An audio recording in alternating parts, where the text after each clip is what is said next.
datang kembali di podcast Pak Li, Pandai Literasi Keuangan. Dan karena proses syuting sini sudah memenuhi standar protokol kesehatan, kita sudah juga melakukan pengecekan melalui antigen, maka kita boleh lepas masker. Oke, kita lepas masker aja biar lebih jelas. Dan di podcast kali ini, di episode kali ini, kita kedatangan tamu spesial yang gak kalah spesial, yang juga menjadi juara di Wirausaha Muda Mandiri 2021, menjadi juara ketiga ya. Iya, betul. Mas Alamsyah. Tepuk tangan dulu untuk Mas Alamsyah. Thank you Mas Pala sudah mengundang kemari. Iya, gimana kabarnya Mas Alam? Sehat alhamdulillah Mas. Wah, luar biasa sehat ya. Dan saya ngeliat Mas Alamsyah ini pertama ketemu di Bali berarti Mas ya, waktu kemarin ya. Iya, benar. Dan saya waktu itu jadi game master. Iya, yang betul. tampangnya menyebalkan ya. Enggak menyebalkan, menyenangkan. Oh, menyenangkan. Karena saya melihat ada uang di balik senyum. Wah, itu dia. Bukan ada ya. udang, ada uang. Ada uang Ada ya. uang di balik senyum. Gimana Mas Alam waktu di Bali menurut Mas Alam kegiatannya? Iya, luar biasa ya. Jadi di sana memang mataharinya beda ya Mas. Oh, mataharinya Bali, beda ya. Matahari Jakarta. Saya bingung apa Jakarta kebanyakan diskon gitu ya. Wah, Jadi itu kurang panas gitu, panasnya turun karena diskon. Cuma begitu di Bali Mas, wah kita udah dijemur tuh hari dijemur. pertama. Iya, di bandara itu ya. Iya di bandara gitu. Baru dateng langsung dijemur, Langsung dijemur. tapi langsung disuruh untuk games ya, langsung suruh challenge itu pertama. Betul. Situ. Aduh, luar Luar biasa. biasa itu. Luar biasa banget. Terus kan kemarin banyak tuh masalahnya. Masalah banyak kemarin waktu di Bali tuh banyak challenge-nya. Ya betul. Menurut Mas Alam, challenge yang paling berkesan tuh apa? Challenge yang paling berkesan menurut saya itu yang pertama. Yang pertama? Iya, yang pertama. Karena kita harus cari clue dan banyak spekulasi sebelum yang pertama itu dimulai. Kita cari clue, cari-cari nggak ketemu. Semua juga pada sibuk cari clue di mobil, nggak taunya ada di depan. Oh, di depan malah ketemunya. Karena Mas Alam itu berarti masuk di grup Capital ya. Betul. Sama Mas Amin juga berarti. Bang Amin Mas Amin itu tadi. apa namanya? Kapten tim dia ya. Kapten. Itu nyari-nyari di mobil ketemunya malah di depan. Malah di depan katanya. Waduh. Akhirnya ketemu kan ya namanya kita masih muda. Terlalu banyak spekulasi kan. Apa ini?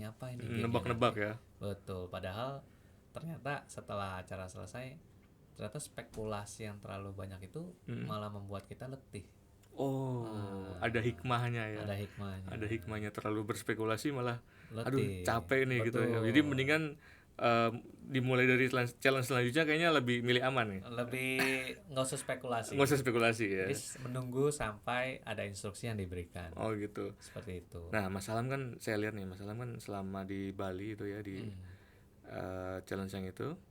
Saya lihat Mas Alam nih orangnya kalem gitu ya. Kalem. Dinimbang kapten timnya Mas Amin yang wah semangatnya luar biasa kelihatan gitu terlihat. Saya tahu Mas Alam juga semangat tapi terlihat lebih kalem. Pernah nggak sih selisih sama tim lain atau bahkan sama tim sendiri? Selisih sih harusnya enggak ya. Karena semua kita jumlahnya pas. Oh bukan itu ya. Jadi nggak ada selisih sama sekali. Pas 5 orang. Oh pas ya benar. Gak ada setengah. Kita juga kalau dia setengah doang. Waduh. Enggak, maksudnya bukan itu masalah. Mungkin ada pertengkaran atau ada berselisih pendapat maksudnya. Berselisih pendapat. Nggak ada sih. Nggak ada, ya. Karena kita biasa bisnis, di bisnis itu kan ada yang namanya tahap brainstorm ya. Tahap brainstorm itu semua tim dipersilakan untuk mengeluarkan apa yang ada di dalam pikiran. Karena dari sana kita akan meracik kira-kira apa hasil yang akan kita pakai nanti. Nah, berhubung di Wirausaha Mandiri ini semuanya pengusaha, jadi semua boleh berpendapat dan akhirnya dipilih yang paling bagus. Oke. Sebelum makin lanjut ya berpanjang-panjang, jadi mungkin teman-teman ada yang bertanya apa sih WMM itu ya. Jadi Wirausaha Muda Mandiri ini sebenarnya rangkaian acara yang panjang Mas Alam ya. Mulai dari awal itu sampai kemarin grand final dan sudah diumumkan. Dan itu acara untuk mendukung para wirausaha muda mandiri Mas ya. Iya benar. Saya merasa terdukung sih Mas dengan adanya acara ini. Benar. Oke, lanjut lagi ke challenge yang di Bali. Siap. Peserta yang paling menyusahkan, paling berat atau saingan Mas Alam siapa kira-kira? Iya, kalau saingan secara grup kami merasa Team Dream ya. karena memang terbukti ternyata secara perolehan tim Dream itu juara 1 gitu. Jadi selalu akan untung-untungan sama tim Dream waktu itu ya. Iya, artinya kita coba bagaimana nih grup kami Capital bisa selalu lebih baik daripada tim Dream. Sebenarnya dari jumlah kompetisi yang dimenangkan tuh Capital yang paling banyak, Mas. Oh iya ya. Iya. Oh iya benar. Kami menang 4 kali. Mm-mm. Tim Dream menang 2 kali. Mm. Cuma 2 kalinya Langsung itu 2 kali lipatnya kami. Jadi memang matematisnya itu luar biasa. Kami menang 4 kali, cuma kami hanya separuhnya dari yang menang 2 kali. Oh iya, karena nilainya Gitu. besar itu Nilainya ya. besar dan Nilainya besar. ya memang di sini bisnis juga begitu, Mas Pala, kalau saya lihat. Nah itu tuh Kadang-kadang kaitannya. kita udah rajin nih, Hmm. udah rajin, sekolah udah pinter, kita udah menempuh pendidikan luar biasa, ulangan juga selalu bagus terus. Giliran interview kerja yang diterima, yang emang mungkin kita anggap wah dia beruntung. Oke. Jadi memang ada faktor keberuntungan, kita percaya. Berarti bermain juga faktor luck ya kemarin ya. Betul, artinya keberuntungan di sini bukan di kerja keras semua, saya percaya kerja keras. Cuma keberuntungan bisa memenangkan lomba yang itu, ternyata hadiahnya besar. Kan challenge di sini kan kita tidak tahu hadiahnya berapa besar kan. Karena memang saya Game Master juga tidak memberitahu kan besar hadiahnya. Yang jelas saya minta datang ke sini. Benar. Dan pesan saya adalah selalulah jadi pemenang di setiap challenge kan, seperti betul, itu. Betul. Memang dari timnya Mas Alam ini selalu lebih banyak menangnya. Lebih banyak menang. Kami ini kalau dipilih jumlah pasti menang banyak. Karena 4 kali menang. 4 kali menang. Ya sama lah. Kadang kami di bisnis sehari-hari ikut tender. Kami sudah kasih harga yang paling bagus, kualitas lebih bagus, milestone, profile perusahaan lebih bagus. Ternyata yang menang adiknya yang punya perusahaan. Sering kejadian. Ya artinya cukup hal ini mewakili. Makanya saya sangat salut ya bahwa ternyata tidak di kehidupan hari-hari bahwa kompetisi ini pun merepresentasi hukum alam itu semua. Dan memang sudah sering terjadi di kegiatan bisnisnya masalah. Benar. Jadi ya artinya di sini kita dilatih bagaimana bisa menerima kekalahan dengan baik. Karena kalau kita nggak terima, Mas, wah itu kan akan menjadi satu sampah ya, Mas. Oh iya benar. Yang terus kita simpan. Padahal ya sampah itu kan busuk. Lama-lama pikiran kita juga jadi busuk. Jadi kita tetap menjaga bagaimana pemikiran kita ini tetap fresh. Otomatis kalau ada pemikiran yang busuk kita harus buang. Harus diisi dengan yang fresh. Gitu. Kalau yang busuk kayaknya dikasih ke Mas Amin aja. Mas Amin itu jadi uang loh. Jadi uang. Jadi uang. Saya ngobrol-ngobrol sama Mas Amin, wow, sampai jadi uang. Oke, pasti teman-teman penasaran semua kan gimana serunya sesuai dari ceritanya Mas Alam tadi kan. Betul. Itu yang jelas lebih seru lagi kalau teman-teman nonton langsung seriesnya itu ya. Yang di Bali, langsung di YouTube-nya Wirausaha Muda Mandiri ya Mas Alam ya. Iya, benar. Itu lengkap, dan apalagi yang paling seru itu yang jelas kalau menurut saya, karena saya kan datang ya yang di Bali itu gitu. Dan saya udah subscribe loh, Mas Pala. Udah. Berarti bisa langsung dapat update-nya ya kalau ada video terbaru ya. Benar. Itu tuh subscribe dulu tuh, jangan lupa. Jadi nggak ketinggalan. Benar. Oke, lanjut lagi Mas Alam. Siap, Mas Pala. Ini nama bisnisnya Mas Alam ini yang dibawa ke WMM ini atau Wirausaha Muda Mandiri ini kan Fox Logger, Mas. Iya, betul. Fox Logger.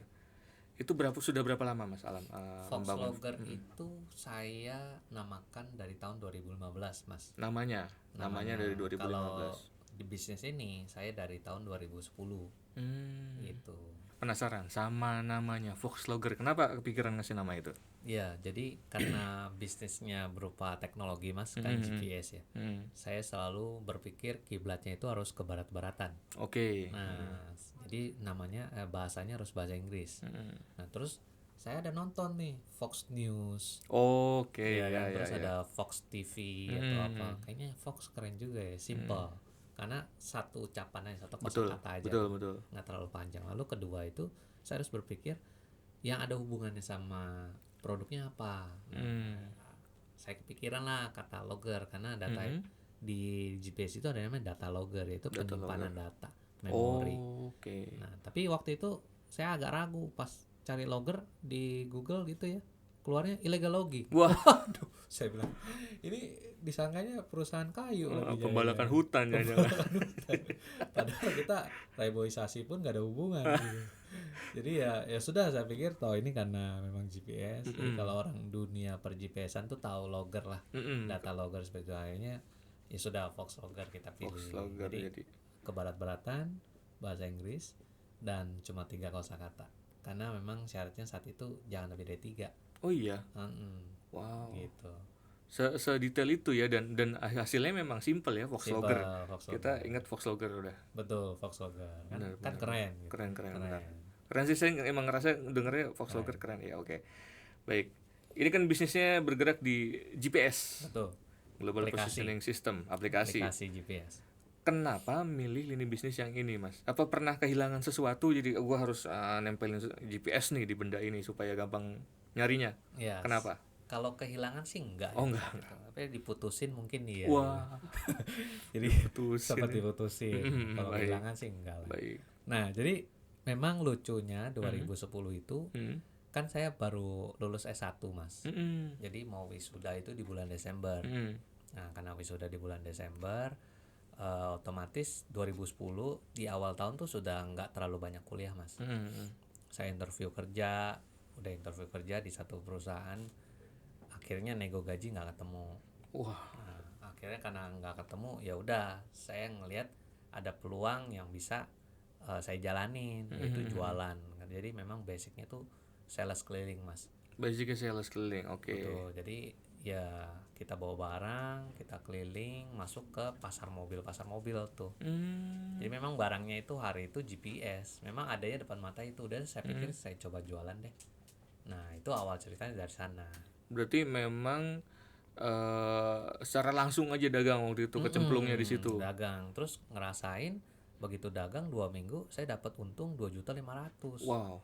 Wah saya bilang ya, kalkulator nyala langsung. Wah enak banget nih, 2.500.000 dalam 2 minggu. Sedangkan saya interview kerja hari itu, kerja 1 bulan digajinya 3,5 juta. Saya minta 4 juta diketawain saya. Katanya atas dasar apa kamu 4 juta? Oh ya sudahlah, berarti saya kelihatan murah kan.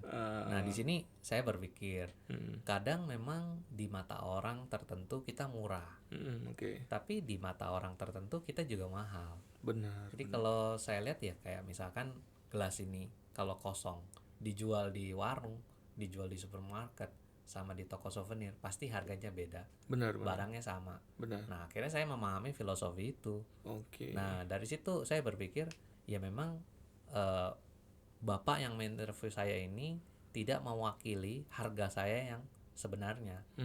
Nah tapi sales kelihatannya kan agak bawah ya Mas. Benar. Ketimbang di kantoran. Nah waktu itu kantornya bagus, di lantai tinggi. Saya bilang wah keren banget. Tapi ternyata duitnya kalah keren. Kalah keren sama yang di lapangan ya. Benar. Akhirnya saya pilih sales keliling nih. 2 minggu 2,5 juta. Dan yang paling pentingnya adalah saya tidak harus masuk jam 9. Oh iya benar. Dan tidak harus pulang jam 5. Fleksibel ya. Fleksibel. Tapi ya yang sudah berjalan saya selalu keluar rumah jam 8, pulangnya jam 9. Ya artinya memang lebih banyak. Gitu. Tapi ya 1 bulan saya dapat 5 juta. Nah saya berpikir bulan pertamanya saya 5 juta. Padahal pengetahuan saya masih cetek istilahnya kan. Apalagi kalau saya nanti pinter, saya tekunin tuh Mas. Benar. Bulan kedua dapat 10. Wow. Bulan ketiga dapat 20. Wah ini ngelipet-lipet nih saya bilang. Kayak ngelipet kertas, enak banget. Iya. Kan? Nah akhirnya 8 bulan saya jalanin, saya bisa beli mobil. Waduh. Langsung dipasang GPS juga. Langsung pasang GPS, benar. Cuma passwordnya nggak boleh kasih tahu siapa-siapa. Iya, benar. Itu sistem keamanan. Sistem keamanan, benar. Karena saya juga paham kan, saya juga kan selama ini ya kerja di bidang otomotif juga ya, Mas Alamnya. Jadi emang penting banget tuh GPS tuh karena kita nggak pernah tahu mobil itu bakal kenapa-napa gitu. Diambil orang lah, dipinjam orang nggak dibalikin. Benar. Nah itu sistem GPS itu penting banget untuk tahu posisi mobil kan, benar ya? Posisi mobil di mana gitu. Nah Mas Alam ini kan kemarin jadi juara 3 ya. Itu kan dapat hadiah. Mau diapakan? Iya otomatis untuk pengembangan usaha Mas. Oh iya benar. Itu jangan dibeli Fortuner atau Expander jangan. Nggak cukup. Nggak cukup. Itu bisa beli Avanza. Avanza masih bisa ketemu ya. Buat sales mobil kantor lah. Iya. Sales kantor keliling-keliling gitu. Financial plan-nya tuh bagaimana tuh dapat hadiah dari yang kemarin? Ya, jadi otomatis memang kita buat putar usaha Mas, karena kebetulan usaha kami juga lagi butuh banyak modal ya Mas. Karena memang di sini seninya Mas. Wah itu ini yang harus didengarkan dengan seksama nih. Seninya nih apa nih? Jadi memang antara angka dengan emosional kita itu harus kayak kolaborasi. Kadang-kadang kita ngeliat uang besar, umur masih muda. Siapa sih yang nggak kepengen mobil bagus? Siapa sih yang nggak kepengen update sama gadget-gadget terbaru? Betul. Saya setiap kali mau beli handphone terbaru Mas, wah 20 juta. Pikirannya tuh di alam bawah sadar sudah tertanam tuh. Mendingan gua beliin motor ya buat kurir gua. Jadi bisa lebih cepat. Iya kan? Pikirnya begitu. Terus ini dapat kemarin 197 juta dari Bank Mandiri. Saya berpikir, wah 197 juta nih, saya bisa buat liburan nih. Siapa sih yang nggak mau Mas? Liburan naik pinisi, kita ke Labuan Bajo, kan enak tuh kalau kayak gitu. Cuma saya berpikir, wah ini bisa buat bayar cicilan ruko saya berapa bulan ya. Nah artinya setiap angka yang besar itu ternyata harus ada koneksi sama emosional kita. Sehingga nantinya angka ini bisa jadi semakin besar gitu. Karena pada dasarnya kan kalau kita fitness nih, yang saya sering baca nih, itu harus ada namanya mind muscle connection. Itu ditahan dulu Mas Alam, karena apa ya? Itu akan jadi pertanyaan selanjutnya untuk di segmen selanjutnya. Challenge lagi nih. Challenge lagi, tenang aja. Dan ini makin seru pembicaraannya karena saya dari tadi mendengarkan tuh kayak kuliah Mas. Kayak kuliah bisnis gitu. Harus bagaimana. Karena kalau sama Mas Amin tuh kemarin banyak bercandanya, ya, seru-serunya. Kalau sama Mas Alam saya mendengarkan dengan seksama. Tapi jangan lupa kalau mau tahu keseruan ketika Wirausaha Muda Mandiri pas di Bali kemarin, bisa subscribe dulu YouTube-nya, channel YouTube-nya, karena disitu lengkap mulai dari awal sampai kemarin grand final Mas Alam ya. Betul. Lengkap semua di sana untuk tahu keseruannya. Oke, kita akan bahas sesaat lagi Mas Alam untuk selanjutnya. Oke, balik lagi di podcast Pak Lik, Pandai Literasi Keuangan. Kita tadi memotong pembicaraan Mas Alam soal financial plan dan budaya konsumtifnya. Nah, lanjutkan Mas Alam. Saya mendengarkan seperti kuliah ini. Seriusan. Jadi ya ini kebetulan memang yang saya rasakan dan sampai hari ini juga masih begitu ternyata. Saya belajar dari fitness itu kan tadi saya cerita mind and muscle connection. Jadi kalau Bang Adera itu selalu bilang pada saat fitness dirasakan mind kita nih harus ada connection ke muscle-nya. Jadi kalau masalahnya ada beban dirasakan, maka dia akan menjadi besar. Nah saya coba berpikir benar ya, selama ini nih setiap dapat uang besar saya selalu puter lagi, makanya jadi uangnya jadi makin besar. Apa itu hubungannya sama dengan main muscle? Menurut saya sama. Jadi setiap anak muda itu kalau ngelihat kedatangan kalau kedatangan uang besar, emosional tuh harus ada koneksinya sama angka itu. Iya kan, baik lagi, siapa yang nggak kepengen hidupnya mewah? Benar. Siapa yang nggak kepengen kelihatan makin ganteng?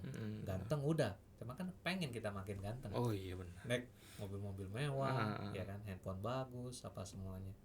Ya saya pikir lagi, kalau ini saya pakai konsumtif namanya. Benar. Mendingan uangnya saya putar lagi, produktif jadinya. Nah karena dia produktif, dia akan terus memproduksi, menghasilkan ya. Betul. Jadi saya ya ini emotional and numbers connection. Kalau fitness mind and muscle connection, lama-lama muscle-nya besar. Tapi kalau di financial ini emotional sama numbers connection, numbers-nya jadi makin besar. Saya rasa seperti itu. Berarti harus tidak emosional dalam menghadapi uang banyak. Itu uang banyak saya pengen beli. Kaget nih. Saya pengen jalan-jalan ke mana? Oh tidak.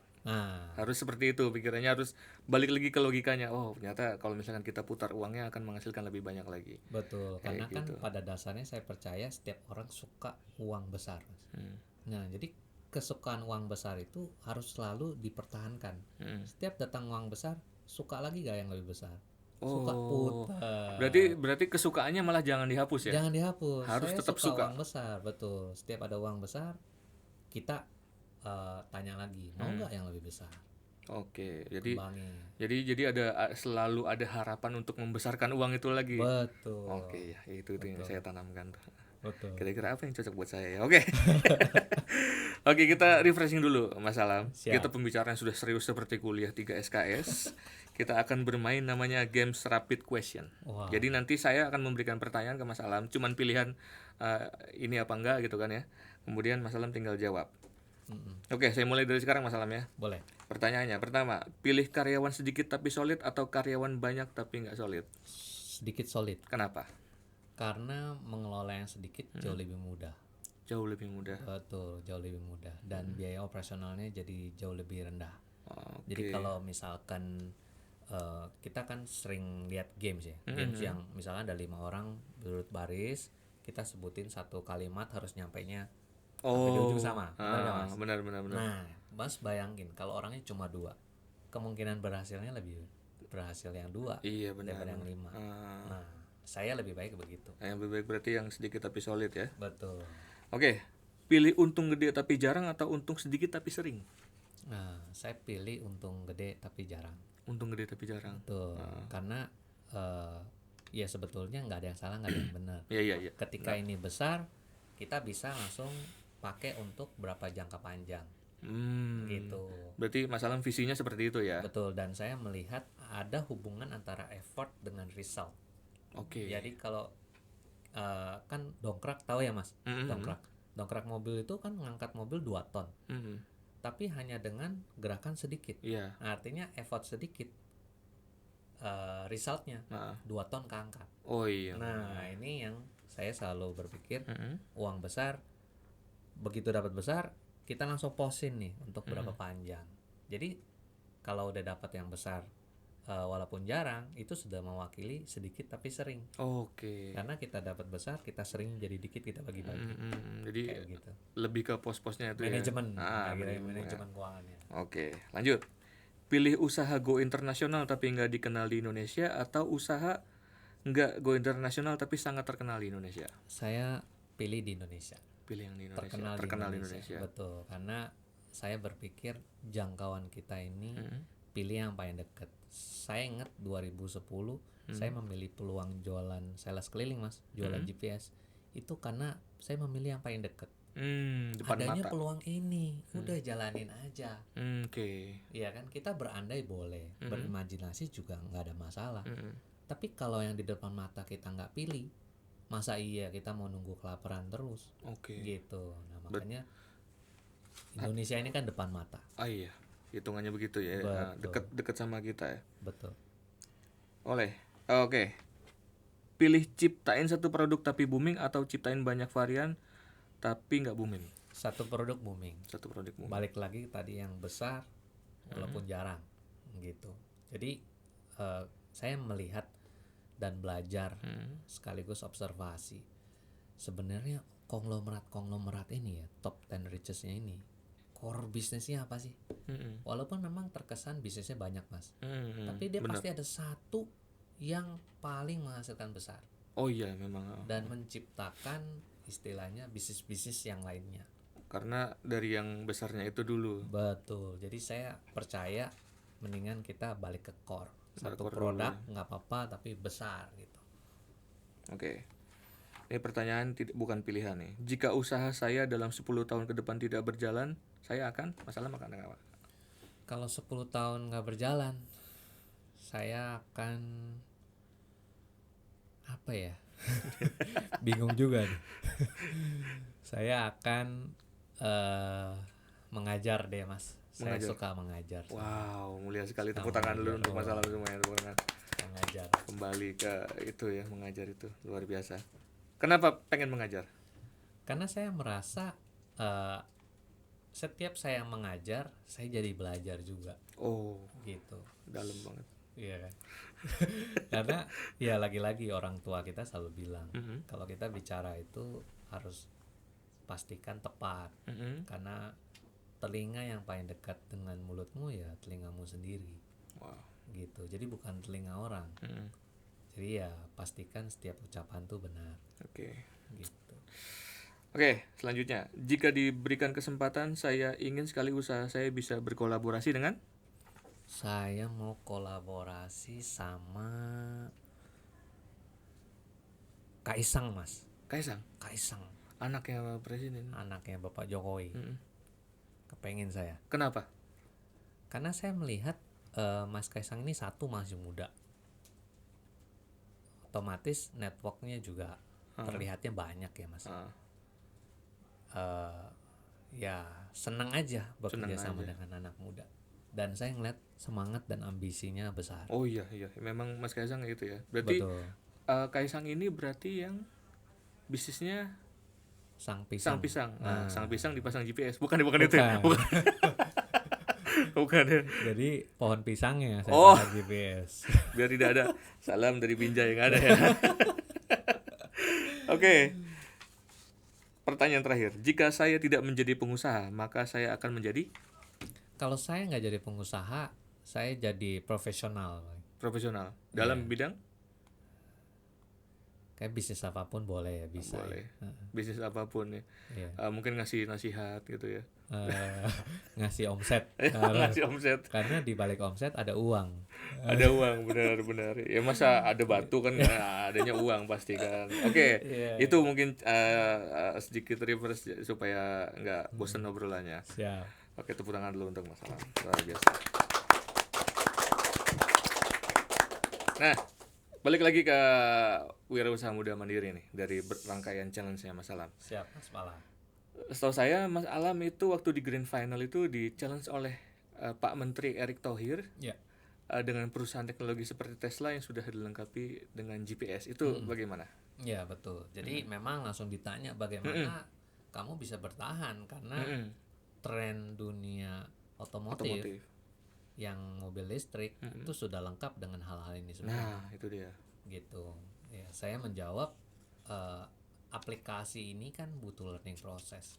Makanya saya juga kan targetkan 2024 harus melantai di bursa, Mas.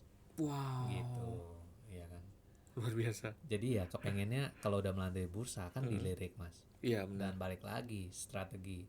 Mereka boleh besar di Amerika dan di dunia, tapi di Indonesia ada kita. Wah, Nah, itu luar biasa, tepuk tangan lu. Di Indonesia ada kita di itu. Indonesia ada kita. Jadi Itu. minimal daripada dia repot-repot bangun dari ulang, kami sudah pengalaman dari tahun 2010. Iya kan pasti ujung-ujungnya kita diajak merger. Benar. Tren kompetisi sekarang adalah bagaimana bisa menggandeng yang terlihat sebagai lawan menjadi kawan. Berarti bukan kompetitor tapi kolaborasi. Kolaborasi. Itu dia betul. pentingnya, benar-benar. Kalau seandainya saya tidak melantai di bursa, bagaimana Tesla melihat hal ini bagus, dan dia juga melihat kalau sudah melantai di bursa tidak hanya pengalaman 11 tahun di dalam aplikasi ini, tapi juga dilihat fundamental bisnisnya bagus. Oke. Gitu. Ya kan tadi ditanya soal saingan sama Tesla bagaimana. Nah, ini bisnis Voxlogger ini inspirasinya dari mana, Mas? Apakah ada apps dari luar yang mungkin menginspirasi? Iya, betul. Memang saya ngeliat ada apps dari luar. Pertamanya di situ ya. Betul. Dari luar saya lihat gratis juga, murah juga, tapi kok servisnya kurang. Oh, berarti masalahnya di situ. Benar. Ketemu Akhirnya, masalah di udah situ. deh, kalau saya mau mewakili mereka untuk servis di sini, kan juga susah komunikasinya, kelamaan. Udah saya bikin sendiri aja biar lebih cepat. Gitu. Oh gitu. Berarti untuk memecahkan masalah tadi ini murah tapi nggak bagus kualitasnya, lahirlah Voxlogger. Benar. Wow. Nah, ini kan startup Mas ya. Iya, Mas. Hitungannya startup. Up and down-nya bisnisnya si Voxlogger ini bagaimana? Ya, saya jujur awalnya semangat sekali memulai ini, Mas. Ya puji Tuhan juga sampai hari ini grafik kita selalu naik. Wow. Turut satu kali karena pandemi kemarin. Karena induk bisnis kami ini kan otomotif, Mas. Benar. Jadi kalau induknya turun, keganggu, pasti kami kena dampaknya. Nah, sekarang tahun ini ya puji Tuhan sudah jauh lebih bagus daripada tahun kemarin. Gitu. Ada peningkatan. Tiap tahun meningkat ya, puji Tuhan meningkat. Ini saya dapat info. Dulu berawal dari ruko, sekarang sudah punya tower sendiri. Kios dulu. Kios. 12 meter persegi, Mas. Wah. Jadi kalau saya bayangin, kalau saya kan kemarin ke Stala ya, Mas. Ke Stala kan saya lihat, wah itu kayaknya ada villa-villa bagus lewatin di situ. Saya yakin tuh, Mas, toilet villa di sana jauh lebih besar daripada kios saya. Serius? Iya bener, Mas. Dan sekarang sudah punya tower sendiri. Iya, kita baru aja beli. Wow. Awal tahun lalu. Terus IMB juga baru keluar. 8 lantai, Mas. 8 Kita lantai. akan segera groundbreaking. Wow. Akhir tahun ini. Merinding saya karena dingin. Saya juga, Mas. Lapar. Oh, lapar. Tolong panitia disiapkan makanan ya. Itu luar biasa sekali. Jadi ya tingkat 8 ini juga merupakan satu simbol ya, Mas. Simbol kemajuan. Oh, benar. Simbol artinya semangat kerja keras, bahwa apa yang kita lakukan tuh sudah benar, sudah pada tempatnya. Jadi tidak hanya membuang sampah pada tempatnya. Nah, kita juga melihat gedung ini sudah pada tempatnya. Wow. Di kemajuan kita. Dan saya menganggap ini bukan akhir. Bukan akhir ya. Bukan, karena kalau udah akhir biasanya mati. Oh iya. Gitu. Jadi ya ini di tengah. Di tengah. Karena akan terus naik terus naik. Oke. Nah, nih Mas, bicara soal bisnis startup. Ada efeknya nggak selama pandemi ini? Efeknya itu apa? Ada. Karena begitu pandemi kemarin otomotif turun, kami juga jadi turun. Oke. Nah, terus karena turun, omset turun, otomatis profit bersih turun. Nah, tapi untungnya kan bisnis kami subscription model, Mas. Jadi orang tidak hanya beli, tapi mereka juga ada yang namanya bayar tahunan. Langganan ya. Langganan. Nah, langganan ini yang akhirnya membuat kami bisa bertahan hidup. Seperti itu. Jadi terus berputarnya di situ. Benar. Nah, ini kan udah nggak ini Mas ya. Udah nggak seburuk tahun-tahun kemarin ya pandemi. Betul. Berarti sudah ada perbaikan, maksudnya udah membaik ya. Karena kan kita juga lihat pameran mobil sekarang sudah digelar juga. Ya, benar. Berarti sudah bisa masuk lagi ke pasar itu lagi ya. Setuju. Pokoknya di mana penjualan mobil meningkat, di situ kami pun meningkat. Nah, gitu. 12 meter persegi, Mas. 12 itu saya ingat banget. Tahun 2012 saya mulai sewa itu. Uang saya di rekening cuma ada 30 juta. Nah, balik lagi tuh Mas ke emotional and numbers connection. Bener. Kalau kita nurutin nafsu mah. Mendingan jalan-jalan. Beli ini Mas, motor gede. Oh iya, benar dapat tuh. Motor laki tuh. Kan umur segitu lagi seneng-seneng gitu. Tapi saya beli motor, deh saya buat sewa kios aja. 12 juta Mas saya sewa itu. 12 juta saya sewa, terus karena 12 meter persegi kan kecil ya Mas. Itu kebetulan yang nyewa dulunya ada bekas mejanya nih kayak gini nih. Saya bilang, Bu, ini ntar dibawa kemana? Nggak tahu sih, udah saya bayarin deh. Daripada saya beli baru, saya bayarin tuh Mas 3 juta. Jadi 12 meter persegi furniture second gitu. Ya udah, akhirnya 15 juta, sisa duit 15 juta buat gaji karyawan 3 bulan. Gitu saya beli 3 bulan sama operasionalnya deh. Kan harus bayar listrik apa semua. Benar. Ya itulah, dari 30 juta ternyata tahun depan 8 lantai. Wah, ini happy banget. Luar biasa. Oke, Mas Alam. Sebelum berlanjut, kemarin saya lihat Mas Alam nih di YouTube nih. Itu bisa tarik tunai tanpa kartu, gimana caranya sih? Ya, jadi kan di Bali itu kan kami repot ya Mas. Betul. Kalau harus bawa dompet banyak, kartu itu kan makan tempat ya Mas. Jadi ya sekarang udah ada handphone. Jadi tinggal tarik tunai aja pakai handphone. Emang bisa? Dia Mas Pala kagak ikutan. Waduh, saya telat dong apps yang warnanya kuning. New Livin Mandiri. Ini Mas, bener. Kayak gini Mas. Oh iya. Saya download juga deh kalau gitu deh. Benar. Jadi dari sini saya udah nggak usah repot-repot. ATM Mandiri juga kan banyak, kesebar di Bali banyak banget. Jakarta juga banyak. Saya tinggal mampir, keluar tokennya. Nggak sampai 30 detik. Oh iya, cepet tuh. Langsung kita ambil duitnya. Langsung di mesin ATM-nya tuh? Langsung. Nggak pakai masukin kartu lagi? Nggak usah repot. Jadi udah tinggal apps New Livin Mandiri, satu genggaman untuk bisa belanja sepuasnya. Wah, itu ngebantu banget berarti kemarin pas di Bali ya. Sangat Mas, karena kita harus lari ke sana kemari. Saya lihat persis itu bagaimana. Iya, bawa dompet belum lagi ribet ya. Iya, kita benar. mau duduk cepet keluarin lagi gitu. Oke. Itu kita pembahasan dari sudah banyak banget ya Mas Alam ya. Siap. Kita akan lanjutkan lagi setelah yang satu ini.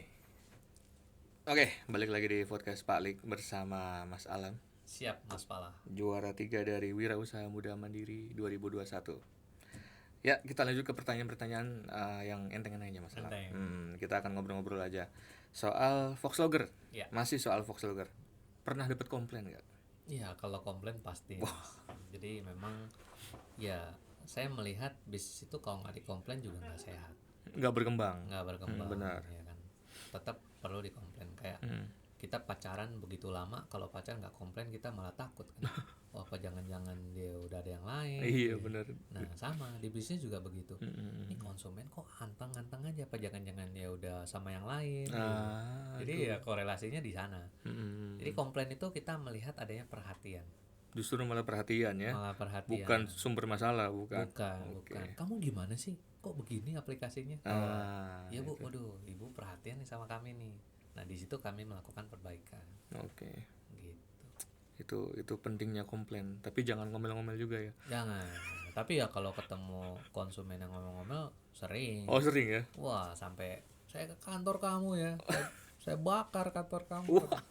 Aduh, saya pikir kantor saya kok bentuknya ruko, bukan kayak bentuk sate, kenapa dibakar ya? Serba salah ya. Serba salah. Gitu. Ruko dibakar, kebakar semua. Oke, lanjut ya. Mas Alam, pernah nggak presentasi ke klien tapi gagal, ditolak mentah-mentah? Oh iya, sering. Sering. Cuma saya lupa. Oh, sengaja dilupakan apa emang lupa? Kayaknya emang gini, Mas. Saya paling gampang ya. Kita nih kalau fokus ke satu hal nih, misalkan saya cuma mau ngeliatnya warna kuning aja, Mas, di sini, Mas. Oke. Padahal yang putihnya banyak. Cuma ya saya sukanya yang kuning. Nah, artinya ada manajemen kesukaan.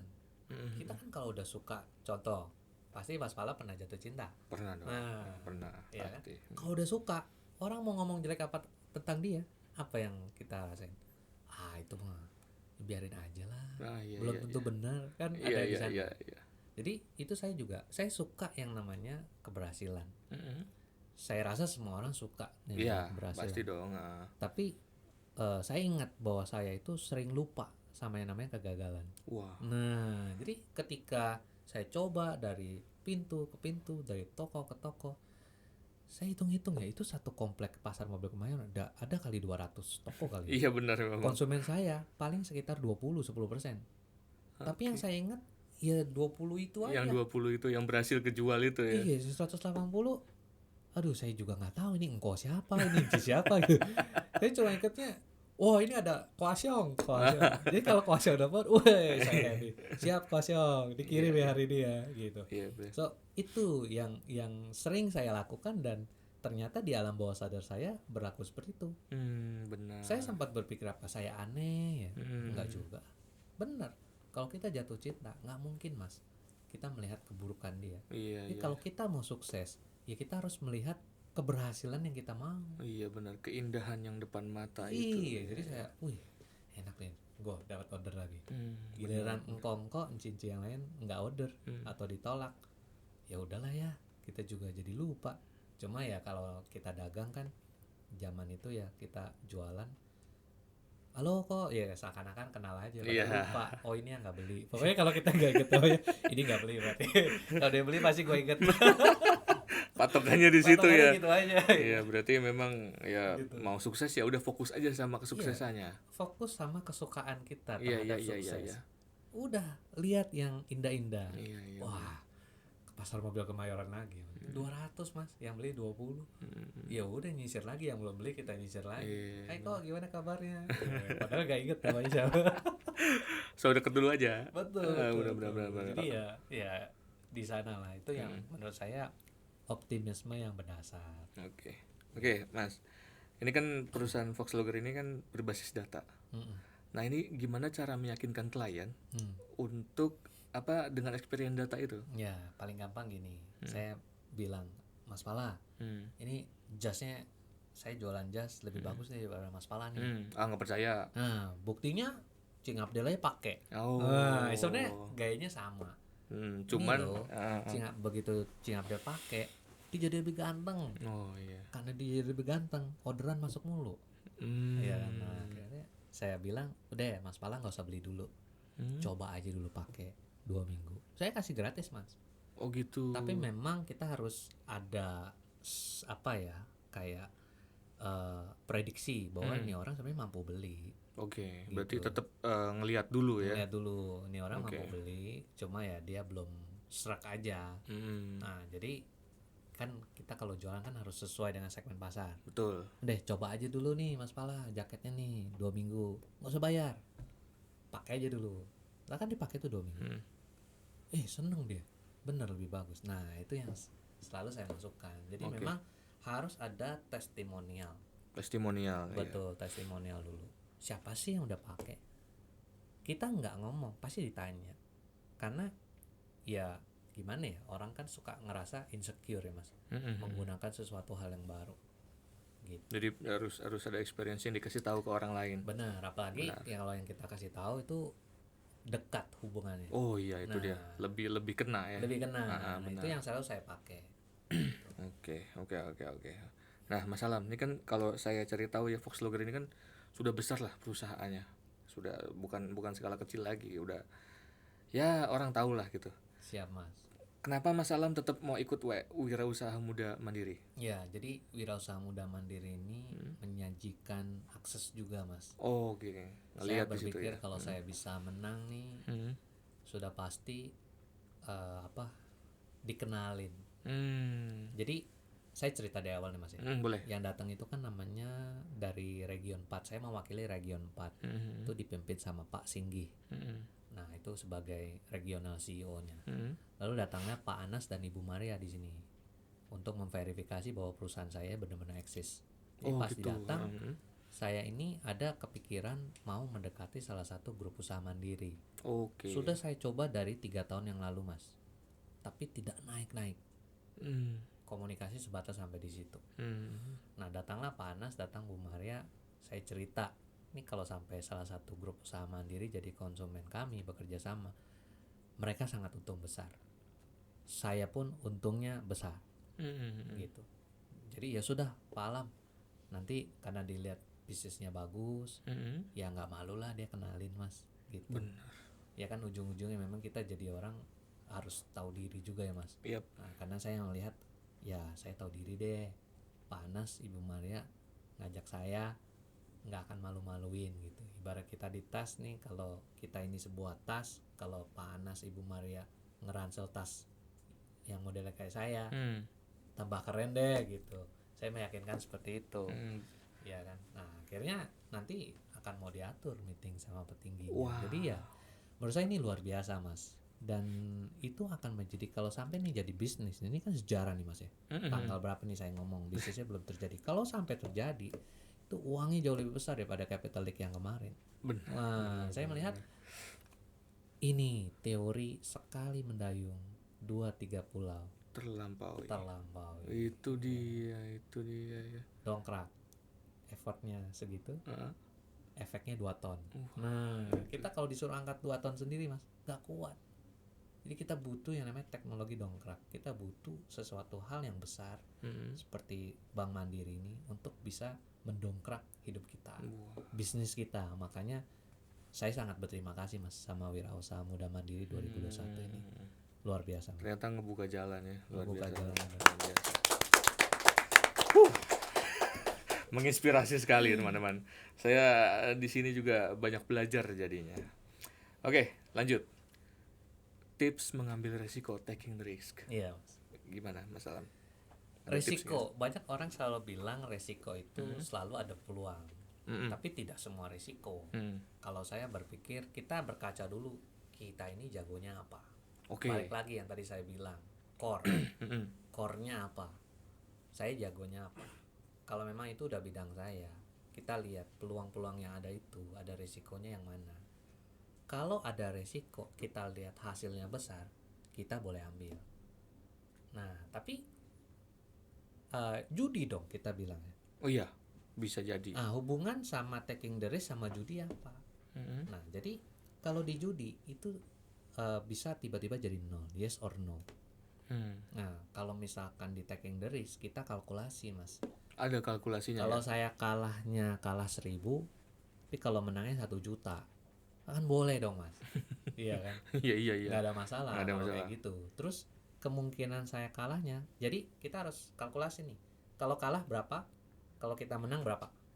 Oke. Setelah itu dapat, kita turun lagi ke turunan keduanya. Iya kan? Seberapa mungkin saya kalah, seberapa mungkin saya menang. gitu. Jadi gue udah kalah, kalau sampai gue kalah 1.000, tapi kemungkinan gue kalah 10%. Wah, itu bukan taking the risk, itu peluang namanya. Cuma penjelasan yang kompleks seperti ini kan ribet kalau dijelasin. Jadi ya kita selalu tutup dengan satu kalimat, di balik resiko selalu ada peluang. Oh, itu kuncinya. Itu teman-teman. kuncinya. Itu Cuma ya dua itu. Kalau kita kalahnya berapa, menangnya berapa. Ini saya ulang, Mas. Kalau kita kalahnya berapa, menangnya berapa. Kalahnya, kalau kita sampai kalah, berapa persen sih kemungkinan kalah? Menangnya berapa persen kemungkinan menang. Jadi kalau misalkan kalah 1 juta, tapi kalau menang 1,5 juta, kan 1 sama 1,5, Mas. Terus kemungkinan saya kalahnya 70%, jangan diambil. Gitu. Jadi penting kalkulasi seperti ini. Berarti setiap ada peluang itu harus dielaborate dulu ya. Diukur. Kita diukur dulu, dikalkulasi. Diukur. Bahwa seberapa besar kemungkinan kita untuk mengambil peluang itu. Benar. Wow. Jadi, seru nih kayak begini, Mas. Karena sering terjadi ya, Mas. Saya kayak zaman dulu, saya mau kerja atau dagang. Kerja atau dagang, ya kan? Karena baru lulus. Saya kalau kerja saya hitung, kalau saya kerja jam 9 sampai jam 5 nggak ada risiko, dapat 3,5 juta. Berarti kan satu hari bayaran saya sekitar 110.000, Mas. Kalau saya dagang 2 minggu 2,5 juta. Nah, ini aja udah menang. Benar. Terus saya berpikir kalau dagang saya nanti kalah, kan balik lagi tuh kedua. Kemungkinan kalahnya berapa besar sih? Ya itu satu pasar mobil Kemayoran aja udah langganan gua. Iya kan? Seluas itu satu pasar mobil Kemayoran. Walaupun cuma 10%. Jadi memang ya kelihatannya wah itu langganan saya banyak di sana, padahal mah kalau dihitung persentase 10%. 10% terhadap 100% kan nggak banyak sebenarnya. Gitu. Jadi ya yang paling penting kalkulasi, diukur. Untuk ngambil langkah yang bagaimana. Masih muda kan saya pikir. Kalau sampai istilahnya bulan ketiga dagang kagak laku, ya udahlah, mama masih masak di rumah. Mama masih ada tempat tidur di rumah kan, nggak usah bayar kos-kosan. Jadi ya begitu deh. Saya ukur dulu yang penting. Diukur ya. Diukur. Mas Alam. Selanjutnya, sesuai dengan judulnya, Wirausaha Muda Mandiri. Tentunya harus bisa ngasih tips dan trik nih buat teman-teman anak muda kalau mau mulai bisnis. Saya nggak bawa dompet nih ngasih tips. Pakai apps New Livin aja. Boleh. Iya. Masuk tips lagi tuh. Masuk lagi, tolong ya. Ada ini nggak, ada tips dan trik ya kalau mau mulai usaha sama perencanaan keuangan yang cocok buat anak muda? Ya, jadi kalau mulai usaha saya bagi dulu, Mas, buat teman-teman yang baru lulus atau mau lulus nih, atau masih kuliah, itu kan segmen masih pendidikan ya, masih mengenyam pendidikan. Kalau mau usaha silakan usaha aja. Nomor 1, usaha yang harus dilakukan sama segmen seperti ini, dagang aja. Dagang? Ya, dagang dulu. Apa yang bisa didagangin, ambil lebih cuan, ada untung, dagang dulu. Puterin di gitu dagang aja, cepet ngambil barang, tambahin margin, jual. Ngambil barang, tambahin margin, jual. Lalu langkah kedua, kalau itu udah berjalan, mulai main grosiran. Nah, ambil barang, tambahin margin dikit tapi banyak, biar nguasain flow-nya cepet. Karena di situ jadi cepet tuh perputarannya. Kadang orang kan ngambilnya banyak, Mas. Nah dari situ baru kepikir deh, baru boleh dipikir mau bangun merek apa enggak. Nah, jadi dagang dulu, baru nanti pikirin bangun merek. Jadi di awal nih jangan bangun merek dulu. Justru malah jangan ya. Jangan, dagang dulu yang udah laku. Karena kita perlu yang namanya melatih kuda-kuda. Kan kalau kita di karate kan yang dilatih kuda-kuda. Nggak mungkin langsung jurus Wong Fei Hung kan, Mas, tendangan kaki 1000. Waduh, loncatnya aja belum benar.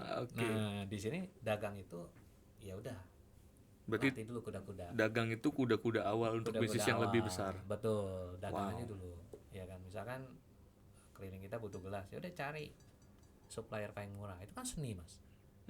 Cari supplier paling murah, lebihin dikit jual. Nah itu buat yang masih kuliah atau baru lulus kuliah. Kalau buat yang istilahnya udah kayak sumur-sumur kita nih, Mas. Saya masih muda sih, Mas. Saya masih muda. Berarti kalau kayak sumuran saya nih, yang udah tua begini, kalau mau bisnis, kita lihat keahliannya apa. Iya, misalkan saya ahlinya video, ya kan. Saya selama ini kerja di media, saya ahli video. Saya mau usaha nih.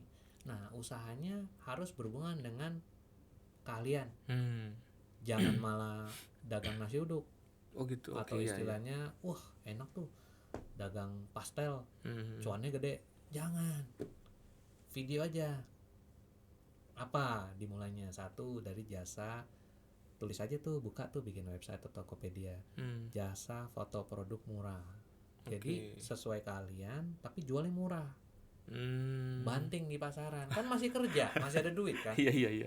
Nah, kita kan lagi membangun satu akselerasi bisnis yang bagus nih. Wow. Jadi banting, mana ada misalnya pasaran foto produk 5 juta. Tulis tuh harga foto produk kami cuma 50.000. Udah fotoin aja 50.000 kan masih ngebanting harga yang lain juga. Iya, banting harga yang lain. Tapi kalau dibilang banting, belum tentu semua orang ketemu kita. Bener. Karena kita memunculkan di pasar juga susah kan. 50.000 udah ambilin aja. Kan kerja, lagi-lagi ada pendapatan. Begitu 50.000 ini, waduh, ini lama-lama 50.000, waktu gua udah nggak cukup nih. Jangan 50.000. Jadi waktu yang terbatas, pendapatan 50.000. Jadi kita naikin nih 100.000. Nah, karena waktunya terbatas kan, gitu. 100.000 foto, 100.000. Karena orang lagi happy kan. Paling ada yang komplain, dulu 50.000 mahal banget sih, sekarang 100. Iya, listrik aja udah berapa naik. Nah, di situ permainannya. 100.000 kita naikin. Jadi dengan slot waktu yang terbatas, lama-lama pendapatan kita naik, tapi jumlah pekerjaan kita sama. Gitu. Satu hari cuma misalkan kerja di kantor, ada sisa waktu 2 jam, kita cuma bisa foto 20. Tetap 20 dijaga, cuma jadi 100.000 kan naik. Benar. Nanti lama-lama naik lagi. Rumusnya begitu ya. Rumusnya gitu. Kalau sampai pendapatannya sudah sama, keluar gitu. Resign. Gitu, Ketik surat resign, Bu saya mau resign. Itu dia. Jadi pendapatannya nggak hilang nih. Iya. Tetap sama. Tapi kita punya waktu yang tadi slot waktu cuma bisa 2 jam, 20 foto. Sekarang jadi waktunya punya 8 jam nih. Jadi dengan hari yang sama, begitu kita nge-resign, kita masih punya waktu 8 jam untuk bisa foto 200 produk. Pendapatannya double. Itu dia teman-teman. Gitu. Rumusnya di situ, rumusnya. Tolong dicatat dan diingat-ingat. Wah, luar biasa sekali pembicaraan kita hari ini, Mas Alam. Thank you Mas Pala. Saya yang berterima kasih banyak karena benar-benar dapat ilmu yang banyak, dan pasti penonton di rumah juga makin banyak ilmunya karena obrolan tadi ya. Dan sekali lagi saya ingatkan sebelum closing Mas Alam, siap, untuk subscribe dulu channelnya Wirausaha Muda Mandiri, karena di situ rangkaian acara mulai dari awal sampai kemarin Grand Final ditentukan pemenangnya ada di situ semua. Bisa ditonton ulang berkali-kali, bisa ngeliat Mas Alam lari-larian, hujan-hujanan, belanja, kemudian didagangin lagi belanjanya. Itu luar biasa. Aduh, luar biasa pokoknya. Dan terima kasih banyak Mas Alam sudah hadir di sini. Dan bisa ngeliat saya tarik tunai tanpa kartu. Itu dia. Mandiri masuk lagi.